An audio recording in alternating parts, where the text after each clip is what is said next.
Bohužel neúspěšný. Takže 185 kg rekordní Pavla Uhra z Kuřimi v kategorii do 120 kg. Bude se snažit zlepšit o další kg svůj stávající rekord, který má hodnotu už 175 kg.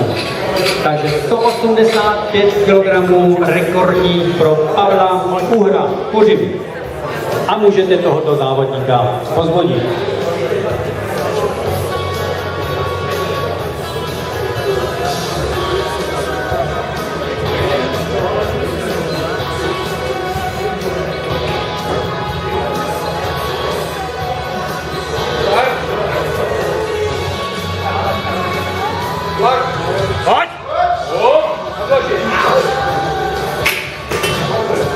A výrok rozhodčí, bohužel pokus je to neúspěšný, ale přesto si myslím, že si zaslouží potlesk.